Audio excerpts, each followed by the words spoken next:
Step number 1, leaving the box.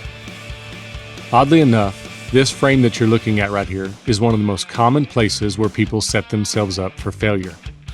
When they back in the corner, they do not make sure that their horse is standing square with their feet underneath them, that they've got their shoulders square, and that they're in a good position where they can clearly see the steer and what the steer is doing with his head, but rather, they'll just nod their head when they hit the corner because there's so much pressure that they just want the run to be over.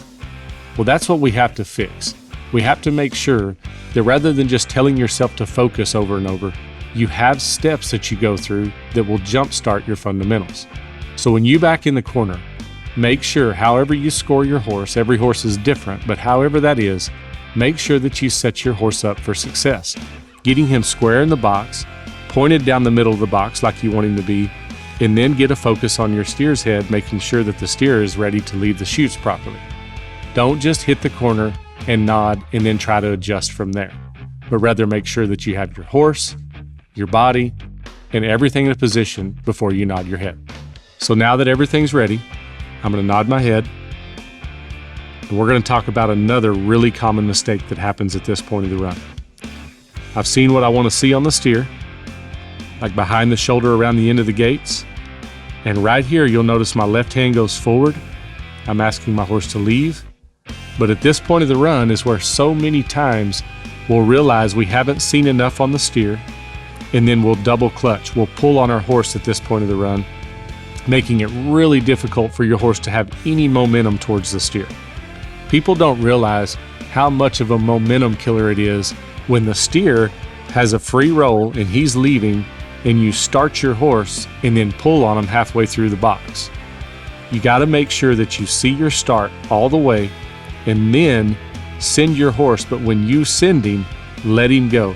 You're better off to see a little too much than you are to not see enough and pull, because at least at that point, my horse has the momentum he needs to gain on the steer. So be really careful that when you're leaving the box, you see enough and then get the full send out of your horse. So when you hear me talk about send of the head horse, I'm talking about the horse's momentum across the line. The line being the front of the box and the front of the chute. So obviously the faster your horse is going when you hit the line, the faster and more gain you're going to have on the steer out in the arena. The problem is, people don't think about how much momentum is gained at this part of the box. So they just float across the box, and then when they hit the line, that's where they try to get their acceleration. When in reality, your horse is in the corner, it's like a runner on starting blocks.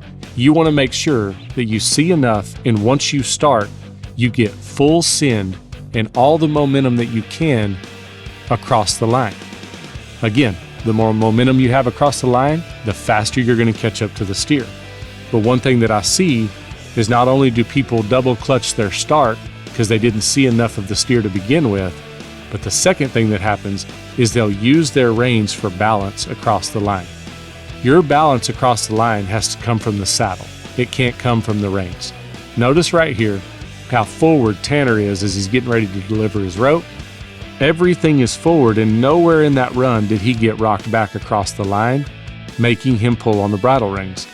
But rather he stayed down in the saddle, smooth across the line, and got full send with his left hand. Look how far his left hand is forward right there, never pulling on his horse, making sure that he gets all the momentum he can across the line. This is a really important step to being consistent with scoring your horse leaving flat across the line, and most importantly, getting all the send that you can get to catch you up and get you in your spot even faster.